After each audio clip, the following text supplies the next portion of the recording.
हरे कृष्णा भक्तों, साल 2025 में जेठ महीने की अमावस्या 26 मई दिन सोमवार को मनाई जाएगी। तो आज के इस वीडियो में आप सभी श्रवण करेंगे जेठ अमावस्या की संपूर्ण व्रत कथा। हिंदू धर्म में अमावस्या का बहुत महत्व होता है। अमावस्या का दिन पूर्वजों का तर्पण और उनके नाम का दान करने का महत्व है। अमावस्या के दिन भगवान शिव और माता पार्वती की उपासना की जाती है। इस दिन अमावस्या व्रत की कथा अनिवार्य रूप से सुना जाता है, क्योंकि आप जितने भी विधि विधान से व्रत क्यों न कर ले, जब तक आप कथा का श्रवण नहीं करेंगे तब तक आपका व्रत पूर्ण नहीं होगा। मनोवांछित फल पाने के लिए कथा को पूरा अवश्य सुनिएगा। कथा शुरू करने से पहले आइए जान लेते हैं अमावस्या व्रत की पूजन विधि। अमावस्या के दिन पूजा करने के लिए सबसे पहले ब्रह्म मुहूर्त में उठकर सभी कामों से निवृत्त होकर स्नान कर लेना चाहिए। इस दिन गंगा स्नान जरूर करें। यदि आप नदी में स्नान नहीं कर सकते तो घर में ही नहाने के पानी में थोड़ा सा गंगा जल डालकर नहा लीजिए। इसके बाद सूर्य देव को अर्घ्य दें। इस दिन भगवान शिव और माता पार्वती की पूजा करने से विशेष कृपा प्राप्त होती है। अमावस्या के दिन विष्णु भगवान का भी पूजा किया जाता है। अमावस्या के दिन अपनी योग्यता के अनुसार दान पुण्य आपको जरूर करना चाहिए। इससे हर मनोकामना लक्ष्मी नारायण की कृपा से, शिव जी और माँ पार्वती की कृपा से जल्द ही पूर्ण हो जाती है। आइए कथा शुरू करते हैं। एक दिन ब्राह्मण परिवार था जिसमें पति पत्नी और उनकी एक छोटी पुत्री थी। उनका जीवन सामान्य चल रहा था। वर्ष बीतते गए और पुत्री भी धीरे धीरे बड़ी होने लगी। बढ़ती आयु के साथ उसमें स्त्रियों के गुण का भी विकास होने लगा था। वह अत्यंत ही सुंदर, सुशील और सर्वगुण संपन्न थी, लेकिन गरीब होने के कारण उसका विवाह नहीं हो पा रहा था। एक दिन उस ब्राह्मण के घर एक साधु महाराज पधारे। ब्राह्मण पुत्री की सेवा से साधु महाराज का मन बहुत प्रसन्न हुआ और उन्होंने कन्या को लंबी उम्र का आशीर्वाद तो दिया, लेकिन यह भी बताया कि उसके हथेली में विधवा योग है। इस बात से चिंतित होकर ब्राह्मण परिवार ने साधु से उपाय पूछा।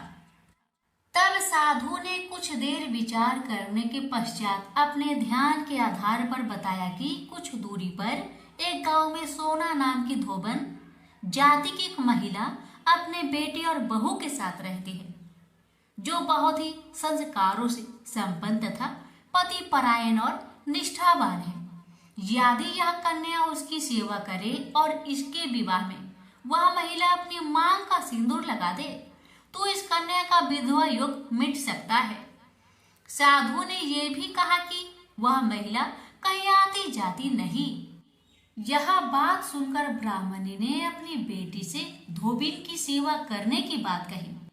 अगले दिन कन्या प्रातःकाल उठकर सोना धोबिन के घर चली गई और फिर प्रतिदिन वह धोबिन के घर की साफ सफाई और अन्य सारे कार्य कर अपने घर वापस आ जाती थी। एक दिन सोना धोबिन अपने बहू से पूछती है कि तुम तो सवेरे उठकर सारे काम कर लेती हो और पता भी नहीं चलता। तब बहू ने कहा, माँ जी, मैंने तो सोचा कि आप ही प्रातः उठकर सारे काम खुद ही खत्म कर लेती हैं। मैं तो देर से उठती हूँ। इसके बाद दोनों सास बहू निगरानी करने लगी कि कौन है जो सवेरे ही घर का सारा काम करके चला जाता है। कई दिनों बाद धोबिन ने देखा कि एक कन्या प्रातः घर में आती है और सारे काम करने के बाद चली जाती है। जब वह जाने लगती तो सोना धोबिन उसके पैरों में गिर पड़ी और पूछने लगी कि वह कौन है जो इस प्रकार छुपकर उसके घर में काम करती है। तब कन्या ने साधु द्वारा कही गई सारी बात बताई। सोना धोबिन पति परायण थी, उसमें तेज था, इसलिए वह इस बात के लिए मान गई। सोना धोबिन के पति थोड़े अस्वस्थ थे, इसलिए उसने अपनी बहू से अपने लौट आने तक घर पर ही रहने को कहा। सोना धोबन ने जैसे ही अपनी मांग का सिंदूर उस कन्या की मांग में लगाया, उसके पति की मृत्यु हो गई। थोड़े समय बाद उसे इस बात का पता चला। वह घर से निर्जल ही चल रही थी, यह सोचकर कि रास्ते में कहीं पीपल का पेड़ मिलेगा तो उसे भौरी देकर उसकी परिक्रमा करने के बाद ही जल ग्रहण करेगी। उस दिन अमावस्या थी।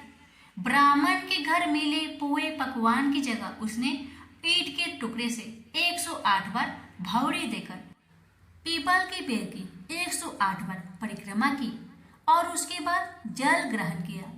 ऐसा करते ही उसका पति वापस जीवित हो गया। इसलिए माना जाता है कि इस दिन व्रत और आदि करने से पुण्य फल की प्राप्ति होती है। संजय बोले, हे धृतराष्ट्र। तब श्री कृष्ण की दया युक्त नेत्रों में आंसू भरकर व्याकुलचित अर्जुन से बोले, हे अर्जुन, अनर्थ के सेवन करने योग्य अपयश कारक नरक में गिरने वाला मोह इस समय तुम्हारे मन में कहां से आया? तुम कायर मत बनो, यह शोभा नहीं देता। तुम हृदय की दुर्बलता को त्याग कर युद्ध के निमित्त खड़े हो जाओ। अर्जुन ने कहा, हे मधुसूदन, मैं रण में पूज्य भीष्म और द्रोणाचार्य के ऊपर बाण प्रहार कर कैसे युद्ध कर सकता हूँ?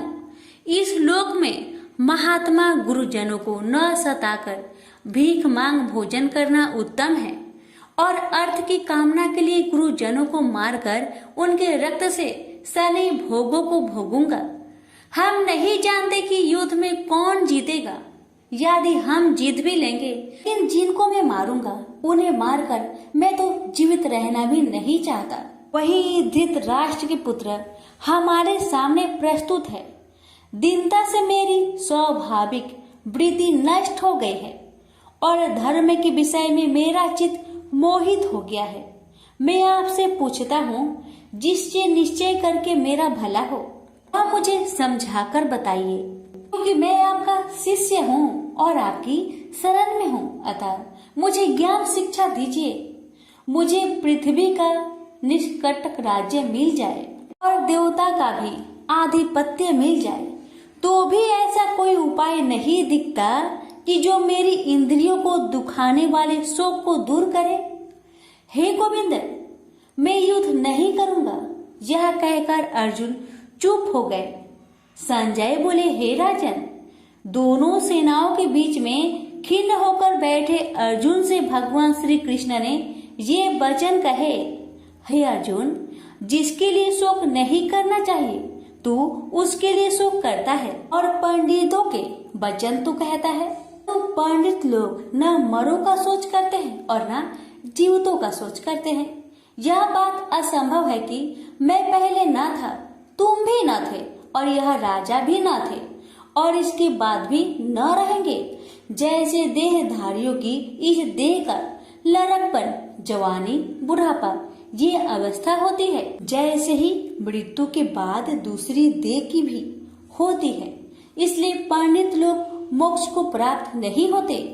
इंद्रियों का सप्तरादि विषयों से संयोग जारा, गर्मी आदि सुख दुख देने वाला है। आने जाने वाले और नाशवान जानकर इन्हें सहन कर। हे नर श्रेष्ठ, सुख दुख को समान मानने वाले जिन वीर पुरुष को यह ब्रह्म पदार्थ कलेश नहीं देते, वह मोक्ष पाने के अधिकारी है। असत का तो अस्तित्व नहीं है और सम का अभाव नहीं है। इस अविनाशी, अचित्य और नित्य जीवात्मा के ये सब शरीर नाशवन है। अतएव हे भारत, तुम युद्ध करो। जो पुरुष इस आत्मा को मारने वाला तथा जो मरने वाला मानते हैं, वे दोनों ही ज्ञानी नहीं है, क्योंकि यह आत्मा न मारती है न मरती है। आत्मा न कभी जन्मती है न मृत्यु को प्राप्त होती है, न कभी जन्मी थी न कभी मरेगी। यह अजनबी, नित्य, कभी न घटने बढ़ने वाली और सनातन है। नष्ट होने पर भी वह नाश को प्राप्त नहीं होती। जो पुरुष इस आत्मा को नित्य, अविनाशी, निर्विकार और अनजन्मा जानता है, वह जिसको घात करवेगा और जिसको मारेगा। जिस प्रकार मनुष्य पुराने वस्त्र फेंक कर नया वस्त्र ग्रहण करता है, उसी प्रकार आत्मा पुराने देह को छोड़कर नई देह धारण करती है। आत्मा को शस्त्र काट नहीं सकते, अग्नि जला नहीं सकती, जल भिगो नहीं सकता, ना भीग या गल सकती है और ना सूख सकती है। यह अविनाशी, सर्वव्यापी, स्थिर, अचल और सनातन है। यह इंद्रियों से जाना नहीं जा सकता, यह कल्पना से भी परे है और इसमें हेर फेर नहीं हो सकता। इसलिए ऐसा जानते हुए तुम्हें शोक करना उचित नहीं है। हे महाबाहो, यदि तुम इस आत्मा को नित्य जन्म लेने वाला मानते हो तो शोक नहीं करना चाहिए, क्योंकि जो जन्मा है उसकी मृत्यु है और जिसकी मृत्यु हुई है उसका जन्म होना निश्चय है। अतः जो बात अनिवार्य है उसके लिए सोच करना व्यर्थ है। जन्म लेने से पहले क्या था किसी को मालूम नहीं, मध्य में कुछ प्रकट होता है, फिर मरने से पीछे क्या होगा कोई नहीं जानता। ऐसी दशा में किसी बात का सोच करना क्या तुमको उचित है? कोई मनुष्य तो इस आत्मा को आश्चर्य से देखता है, आश्चर्यवत मानकर सुनता है, परंतु कोई देख कहे व सुनकर भी भली प्रकार नहीं जानता है सबके शरीर में यह क्या आत्मा नित्य अविनाशी है। कारण सब प्राणियों के लिए तुमको सोच करना उचित नहीं। अपने धर्म को भी सोचकर घबराना उचित नहीं है, क्योंकि क्षत्रियो को धर्म पूर्वक युद्ध से बराबर कुछ भला करने वाला नहीं है। हे पार्थ, बिना इच्छा के स्वर्ग का द्वार रूप युद्ध तुमको स्वतः प्राप्त हुआ है। ऐसा सुअवसर भाग्यवान क्षत्रिय को ही मिलता है। यदि तुम अपने धर्म के अनुसार इस संग्राम को न करोगे तो अपना धर्म और बड़ाई खो बैठोगे और पाप को प्राप्त होगे। सब लोग सदा तुम्हारी अपकीर्ति करेंगे और प्रतिष्ठा वाले पुरुषों के लिए अपयश का होना मृत्यु से भी बढ़कर है। ये महारथी लोग समझेंगे कि अर्जुन डरकर संग्राम से हट गया, और अब तक जो लोग तुम्हारे पराक्रम की प्रशंसा करते हैं वही अनेक तरह के दुर्वचन कहेंगे। इससे बढ़कर दुख तुमको क्या हो सकता है? यदि युद्ध में नष्ट हो गए तो स्वर्ग के भागी होगे, जीतने पर पृथ्वी के तल पर राज्य करोगे। इसलिए युद्ध के निमित्त दृढ़ प्रतिज्ञा होकर खड़े हो जाओ।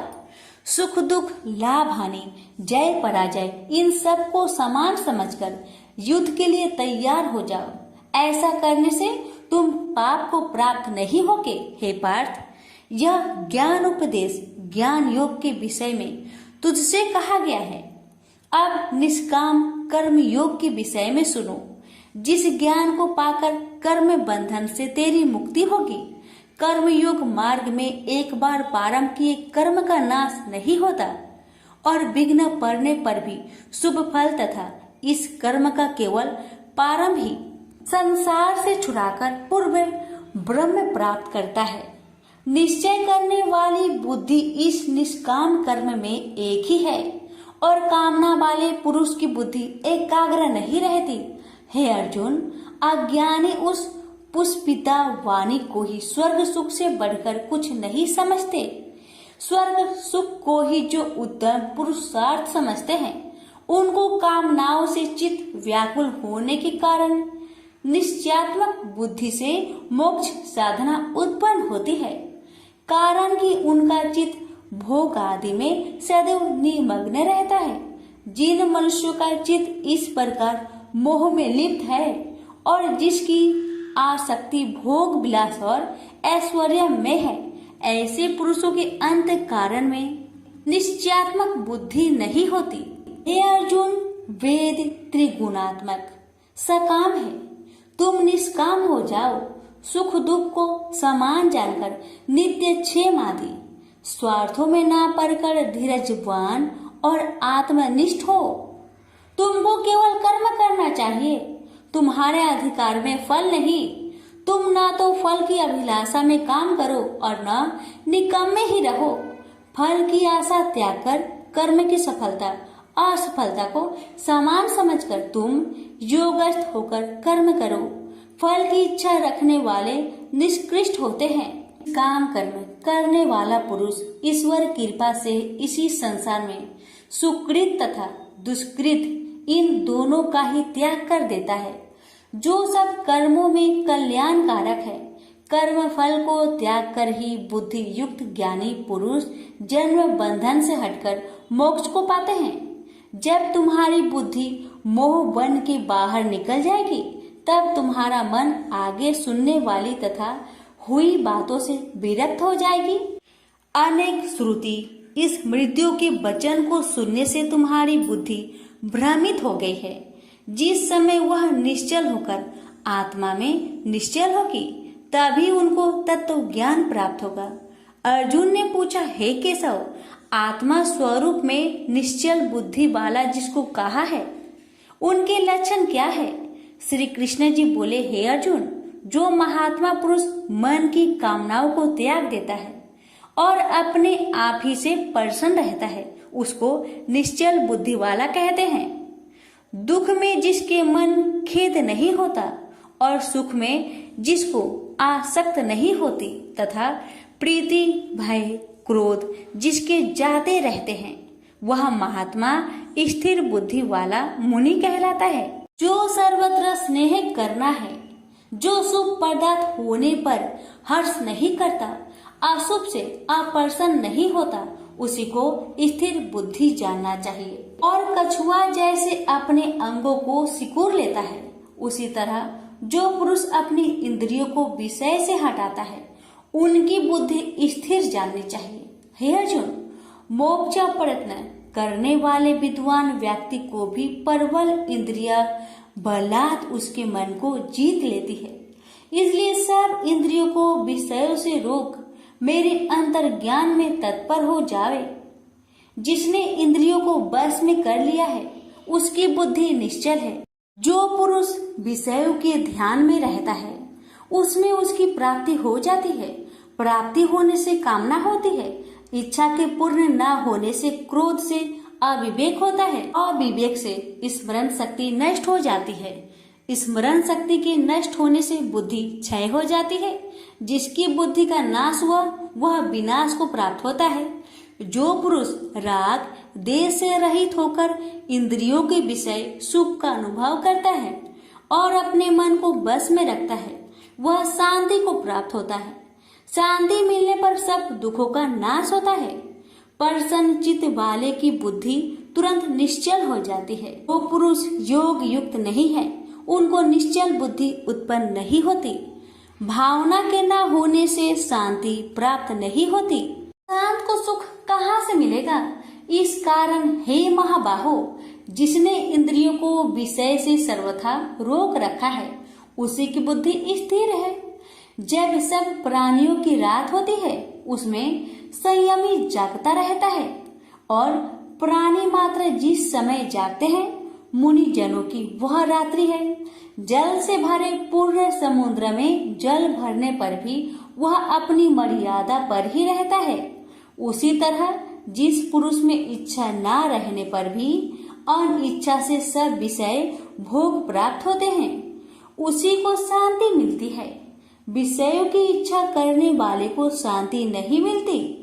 जो पुरुष सब कामनाओं को छोड़कर इच्छा रहित होकर विचरता है, ममता अहंकार जिसमें नहीं है, वही शांति को प्राप्त होता है। हे पार्थ, ब्रह्मी स्थिति यही है।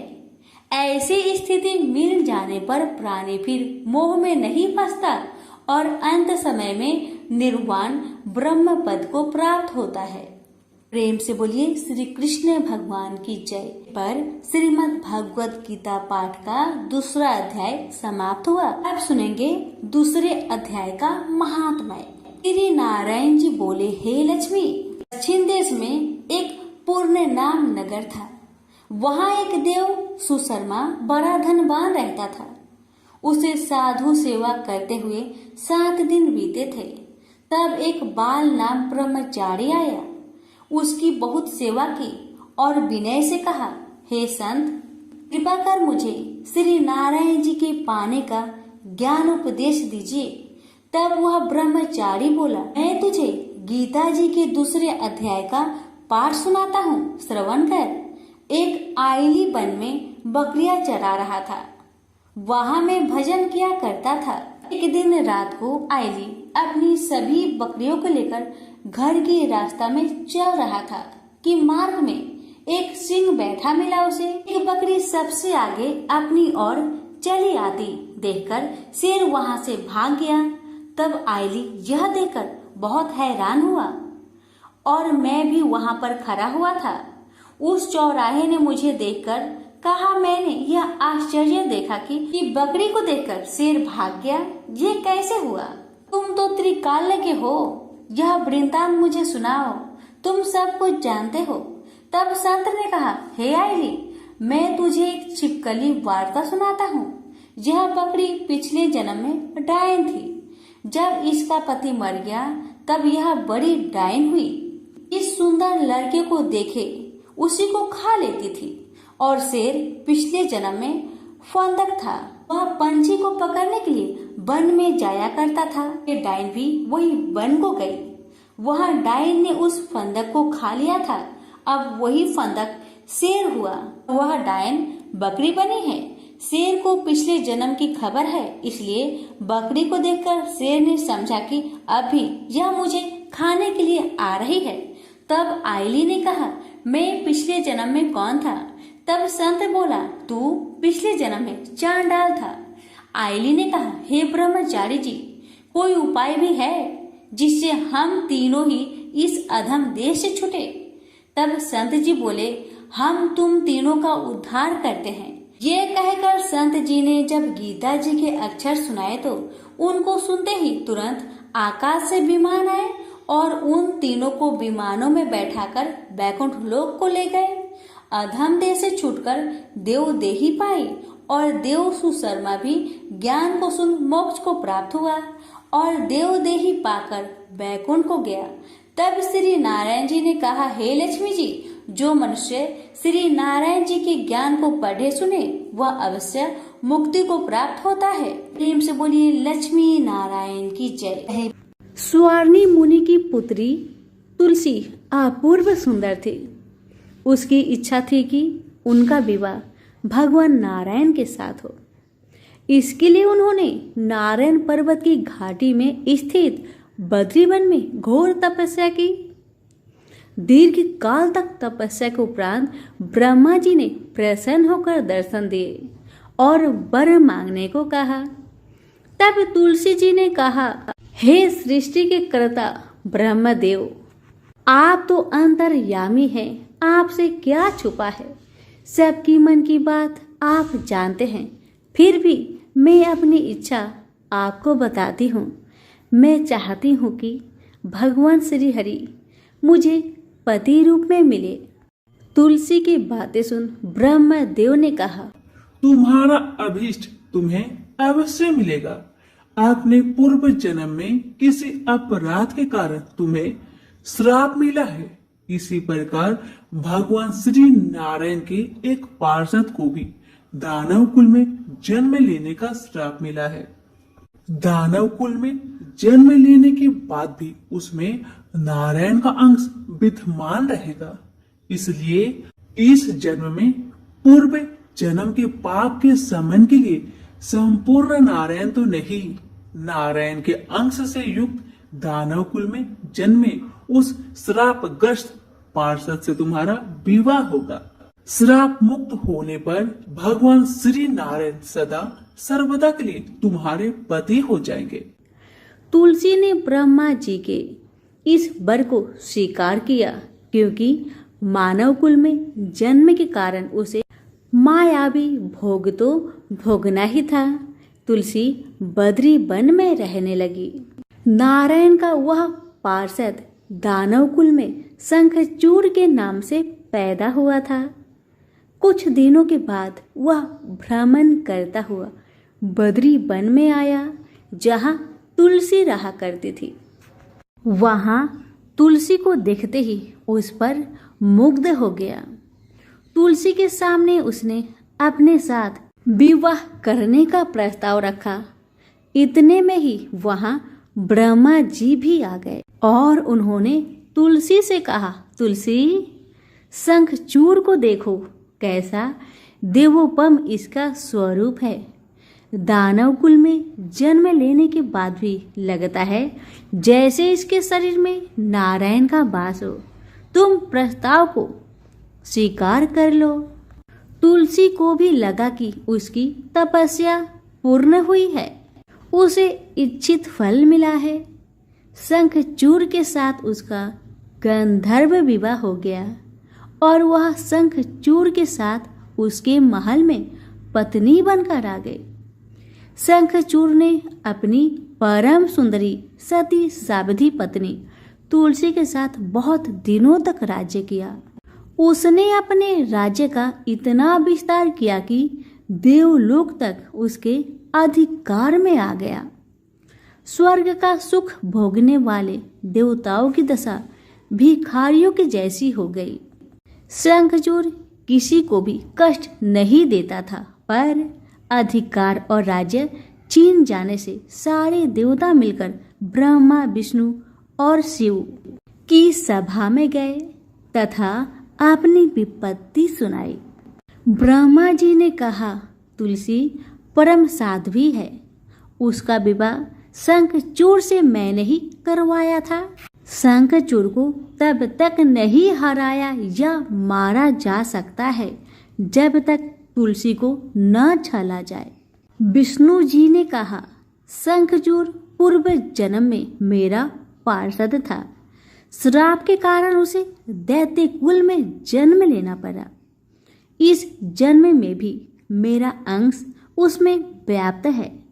साथ ही तुलसी के पतिव्रत धर्म से वह अजय है। फिर देवताओं की सम्मति से भगवान शिव ने शंखचूड़ के पास संदेश भेजा कि या तो वह देवताओं का राज्य लौटा दे या फिर उनसे युद्ध करे। शंखचूड़ भगवान शंकर के पास पहुंचा। उसने कहा, देवादिदेव, आपके लिए देवताओं का पक्ष लेना उचित नहीं है। राज्य बढ़ाना हर राजा का कर्तव्य है। मैं किसी को दुखी नहीं कर रहा हूँ। देवताओं से कहिए वे मेरी प्रजा होकर रहे। मैंने आपका भी कोई उपकार नहीं किया है और हमारा आपका युद्ध शोभा नहीं देता।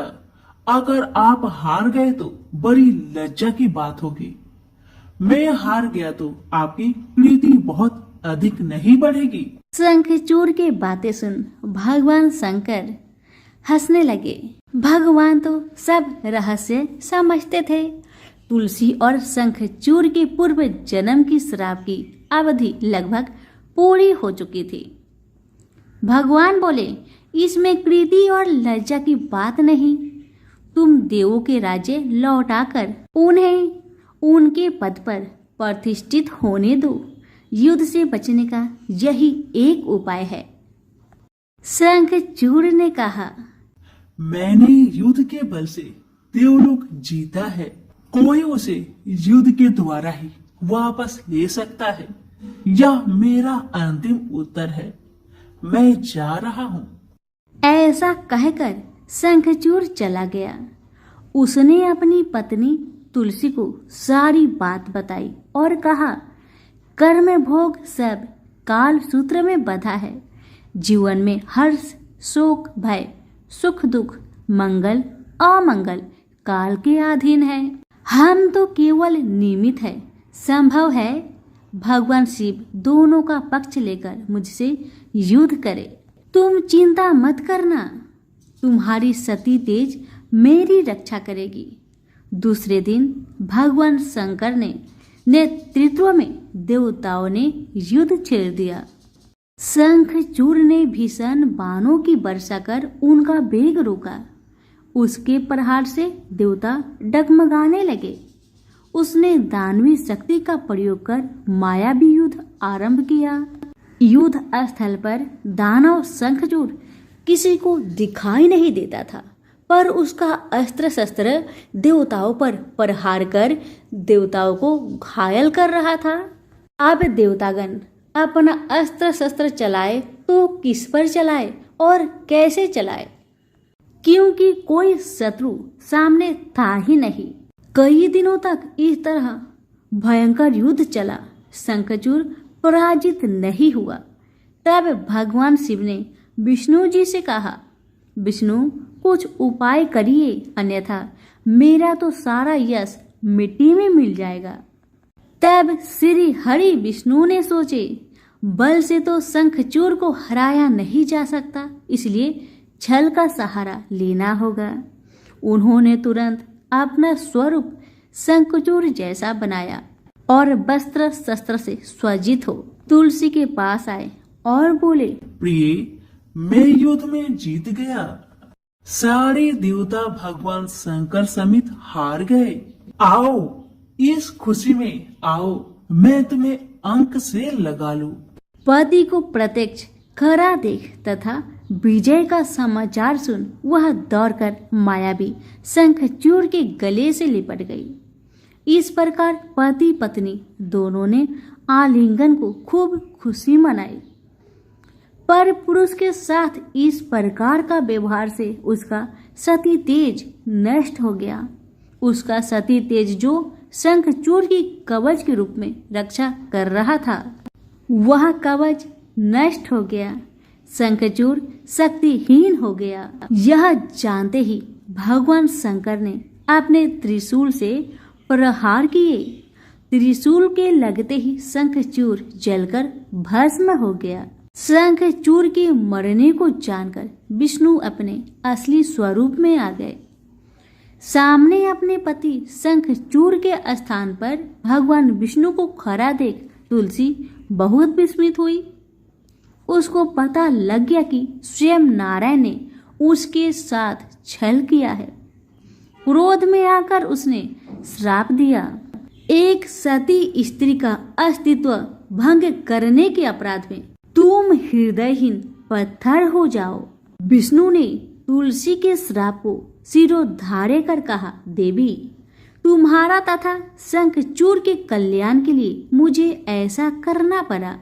तुम दोनों को श्राप मुक्त करना था। तुम भी अब शरीर त्याग कर तुलसी बिरुआ के रूप में जन्म लोगी और मेरी पूजा तुलसी दल से होगी। मैं सालग्राम पत्थर बनूंगा। मेरे शीश पर तुम आदर से विराजमान होगी। तुम्हारे पति की हड्डियों के चूर्ण से शंख की उत्पत्ति होगी। उस शंख ध्वनि से देवताओं तथा मेरी पूजा आराधना होगी। जहाँ शंख ध्वनि होगी वहाँ मंगलमय में मैं विराजमान रहूंगा। तुमने पूर्व जन्म में बद्री वन में मुझे पाने के लिए बड़ी तपस्या की थी। अब अगले जन्म में मैं नारायण पर स्तर के रूप में बद्रीनाथ वन में स्थापित हो जाऊंगा और मेरी पूजा अर्चना फल फूल से न होकर तुम्हारी तुलसी दल से होगी। मेरे शीश पर विराजमान होकर तुम मुझसे भी पूजा पद प्राप्त करोगी। प्रेम से बोले, तुलसी माता की जय हो, शालिग्राम जी की जय हो, विष्णु भगवान की जय हो। बहुत समय पहले की बात है। बनारस के गांव में एक बड़े धनवान सेठ रहते थे। वह विष्णु भगवान के परम भक्त थे और हमेशा सच बोला करते थे। एक बार जब भगवान सेठ की प्रशंसा कर रहे थे, तभी माँ लक्ष्मी ने कहा, स्वामी, आप इस सेठ की इतनी प्रशंसा क्यों क्या करते हैं? क्यों ना आज उसकी परीक्षा ली जाए और जाना जाए कि क्या वह सचमुच इसके लायक है या नहीं। भगवान बोले, ठीक है देवी, जैसी आपकी इच्छा। विष्णु भगवान ने लक्ष्मी जी से कहा कि अभी सेठ गहरी निद्रा में है, आप उसके सपने में जाए और उसकी परीक्षा ले लीजिए। अगले ही क्षण सेठ जी को सपना आया। सपने में धन की देवी लक्ष्मी उनके सामने आई और बोली, हे मनुष्य, मैं धन की देवी धात्री लक्ष्मी हूँ। सेठ जी को अपनी आंखों पर यकीन नहीं हुआ और वो बोले, हे माता, आपने साक्षात अपने दर्शन देकर मेरा जीवन धन्य कर दिया है। बताइए, मैं आपकी क्या सेवा कर सकता हूँ?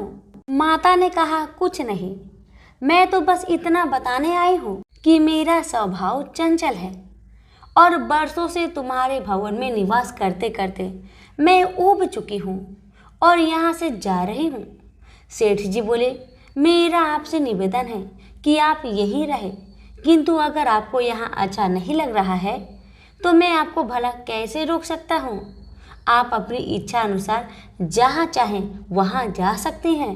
इतना कहते ही महालक्ष्मी सेठ के घर से चली गई। थोड़ी देर बाद वे रूप को बदलकर पुनः सेठ के स्वप्न में यश के रूप में आई और बोली, सेठ मुझे पहचान रहे हो? सेठ ने कहा, नहीं महोदय, आपको मैंने नहीं पहचाना। भेष रूपी लक्ष्मी माता ने कहा, मैं यश हूँ, मैं ही तेरी कीर्ति और प्रसिद्धि का कारण हूँ। लेकिन अब मैं तुम्हारे साथ रहना नहीं चाहता क्योंकि माँ लक्ष्मी यहाँ से चली गई है, अतः मेरा भी यहाँ कोई काम नहीं। सेठ ने कहा, ठीक है, यदि आप भी जाना चाहते हैं तो वही सही। सेठ जी अभी भी स्वप्न में ही थे और उन्होंने देखा कि वह दरिद्र हो गए हैं और धीरे धीरे उनके सारे रिश्तेदार व मित्र भी उनसे दूर हो गए हैं।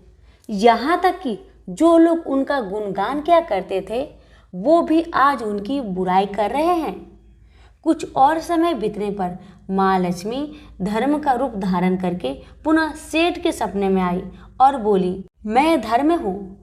माँ लक्ष्मी और यश के जाने के बाद भी इस दरिद्रता में तुम्हारा साथ नहीं दे सकता, मैं जा रहा हूँ। जैसा आपकी इच्छा, सेठ ने उत्तर दिया और धर्म भी वहाँ से चला गया। कुछ और समय बीत जाने पर माँ लक्ष्मी सत्य के रूप में स्वप्न में प्रकट हुई और बोली, मैं सत्य हूँ। लक्ष्मी, यश और धर्म के जाने के बाद अब मैं भी यहाँ से जाना चाहती हूँ।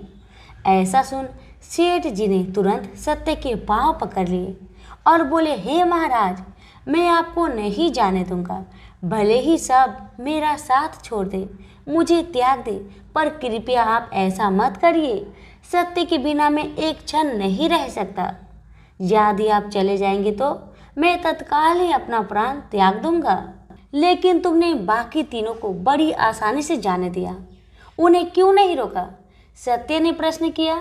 सेठ जी बोले, मेरे लिए वे तीनों भी बहुत महत्व रखते हैं, लेकिन उन तीनों के बिना भी मैं भगवान का नाम का जाप करते करते उद्देश्यपूर्ण जीवन जी सकता हूँ।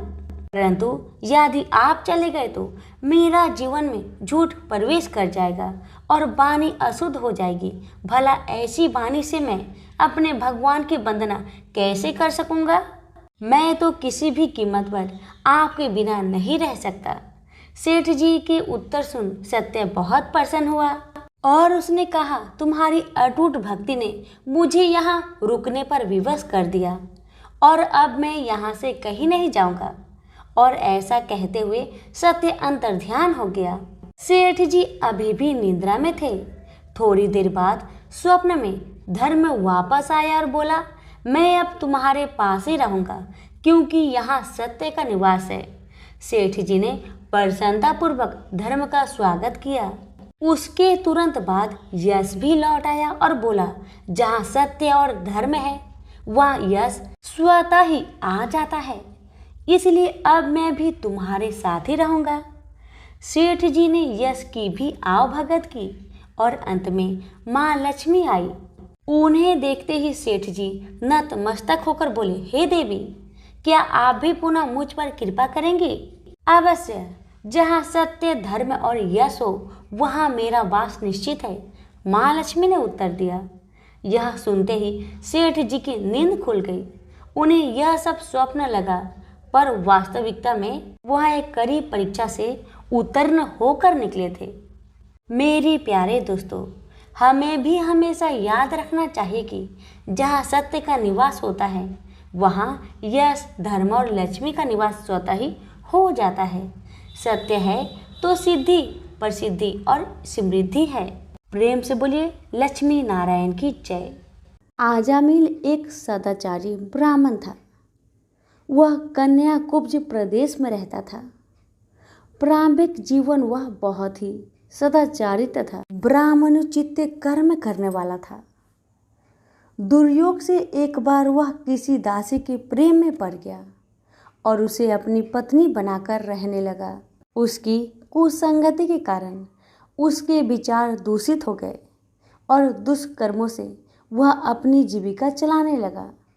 वह लूटपाट तथा हत्या जैसे बुरे कर्मों में हमेशा लगा रहता था। दासी से इसके 10 पुत्र थे। उनमें से सबसे छोटे पुत्र से उसे बड़ा मोह था। उसका नाम उसने नारायण रखा था। अक्सर वह उसे हमेशा नारायण नारायण कहकर पुकारता था। उसके अन्य बेटा उसकी कोई परवाह नहीं करते थे तथा वे भी उसी की तरह दुष्ट कर्मों में लगे रहते थे। पत्नी भी नीच संस्कारों की थी, अतः वो भी कभी आजमील को मना नहीं करती थी कि बुरे और निंदित कर्म मत करो। अच्छे और भले कर्मों से जो उपार्जित करोगे उसी में रूखा सूखा खाकर जैसा भी होगा हम अपना तथा अपने परिवार का भरण पोषण करेंगे। पत्नी तथा अन्य संतानों की तरफ से निंदित कर्मों का बढ़ावा देने के कारण अजामिल और भी बुरे कर्मों में लगा रहा। चोरी, झूठ, लूटपाट तथा हत्या जैसे जघन्य कर्मों के साथ वह मद्यपान भी अधिक करने लगा, जिससे उसका स्वास्थ्य भी खराब हो गया। एक बार वह बहुत बीमार पड़ा। उसकी सेवा के लिए कोई भी न आता था। अब उसे पता लगा कि जिनके भरण पोषण के लिए वह निंदित कर्म करता रहा वही लोग अब उसे पूछते तक नहीं। बीमारी के कारण वह आसक्त होकर खाट पर ही पड़ा रहता था। उसमें स्वयं उठने बैठने तथा चलने फिरने की शक्ति भी नहीं रही। छोटा बेटा नारायण ही उसकी पुकार सुनकर उसके पास आता और उसकी बात सुनता था, इसलिए वह हमेशा उसको ही नारायण नाम लेकर पुकारता था। उसको असाध्य रोग हो गया था। एक दिन उसे जब आभास हुआ कि अब वह नहीं बचेगा और उसका प्रांत हो जाएगा, तो व्याकुल होकर वह अपने छोटे पुत्र को नारायण नारायण कहकर पुकारने लगा। जब तक नारायण उसके पास नहीं पहुंचा, उसने नारायण नारायण की रट लगाई रखी। जब उसके पास आया तो जीवन से निराश विहल हो उसका हाथ पकड़कर कहा, नारायण नारायण तू आ गया है। इतना कहते ही उसका प्रांत हो गया। शरीरांत होने पर उसके जीव को लेने के लिए यमदूत आ पहुंचे और वे अजामिल के जीवन को लेकर यमलोक चले जाए। इससे पहले ही बैकुंठ से विष्णु के दूत आ गए और उन्होंने यमदूत से कहा, अजामिल के जीव को तुम लोग नरक में नहीं ले जा सकते। मरते समय इसने कई बार विष्णु को नारायण नारायण कहकर पुकारा था, अतः अब यह जीव स्वर्ग का अधिकारी है। यमदूत हंसकर बोले, इसके सारे जीवन का लेखा जोखा चित्रगुप्त की ही बही में लिखा है। उसके अनुसार ये पूरे जीवन में हमेशा निंदित और पाप कर्म में लिप्त रहा। तुम जो नारायण की बात करते हो, यह नारायण के रूप में विष्णु भगवान को नहीं पुकार रहा था। ये तो अपने छोटे बेटे को उसका नाम लेकर पुकार रहा था। विष्णु दूतों ने कहा, प्रारंभिक जीवन में यह सत्कर्मी था। एक स्त्री की कुसंगति में पड़कर इसने पाप कर्म किए हैं। इस सब के बाद बेटे के नाम के बहाने ही सही ये हमेशा नारायण नारायण कहता रहता था और अंत समय तो इसने नारायण नारायण कहते हुए अपने प्राण त्यागे हैं। इसलिए यह जीव इतने पुण्य से ही स्वर्ग का अधिकारी है। इसको हम स्वर्ग ले जाएंगे। इस प्रकार अजामिल नारायण के नाम की महिमा से स्वर्ग का अधिकारी बना। तो प्रेम से बोलिए, लक्ष्मी नारायण की जय। एक लपसी था, एक तपसी था। तपसी हमेशा भगवान की तपस्या में लीन रहता था। लपसी रोजाना 1.25 सेर की लापसी बनाकर भगवान का भोग लगाकर जीम लेता था। एक दिन दोनों लड़ने लगे। तपसी बोला, मैं रोज भगवान की तपस्या करता हूँ इसलिए मैं बड़ा हूँ। लपसी बोला, मैं रोज भगवान को 1.25 सेर लापसी का भोग लगाता हूँ इसलिए मैं बड़ा हूँ। नारद जी वहां से गुजर रहे थे। दोनों को लड़ता देखकर उनसे पूछा कि तुम क्यों लड़ रहे हो। तपसी ने खुद के बड़ा होने का कारण बताया और लपसी ने अपना कारण बताया। नारद जी बोले, तुम्हारा फैसला मैं कर दूंगा। दूसरे दिन लपसी और तपसी नहाकर अपनी रोज की भक्ति करने आए तो नारद जी ने छुपकर 1.25 करोड़ की एक एक अंगूठी दोनों के आगे रख दिए। तपसी की नजर जब अंगूठी पर पड़ी तो उसने चुपचाप अंगूठी उठाकर अपने नीचे दबा लिया। तपसी की नजर अंगूठी पर पड़ी लेकिन उसने ध्यान नहीं दिया। भगवान को भोग लगाकर लपसी खाने लगा। नारद जी सामने आए तो दोनों से पूछा कि कौन बड़ा है, तो नारद जी ने तपसी से खड़ा होने को कहा। वो खड़ा हुआ तो उसके नीचे दबी अंगूठी दिखाई पड़ी। नारद जी ने तपसी से कहा, तपस्या करने के बाद भी तुम्हारी चोरी करने की आदत नहीं गई, इसलिए लपसी बड़ा है और तुम्हें तुम्हारी तपस्या का कोई भी फल नहीं मिलेगा। तपसी शर्मिंदा होकर माफी मांगने लगा। उसने नारद जी से पूछा, मुझे मेरी तपस्या का फल कैसे मिलेगा? नारद जी ने कहा, यदि कोई गाय और कुत्ते की रोटी नहीं बनाएगा तो फल तुझे मिलेगा। यदि कोई ब्राह्मण को भोजन करवाकर दक्षिणा नहीं देगा तो वह फल तुझे मिलेगा। यदि कोई साड़ी के साथ ब्लाउज नहीं देगा तो फल तुझे मिलेगा। यदि कोई दिए से दिया जलाएगा तो फल तुझे मिलेगा। यदि कोई सारी कहानी सुने लेकिन तुम्हारी कहानी नहीं सुने तो फल तुझे मिलेगा। उसी दिन से हर व्रत कथा कहानी के साथ लपसी तपसी की कहानी भी सुनी और कही जाती है। प्रेम से बोलिए लक्ष्मी नारायण की जय।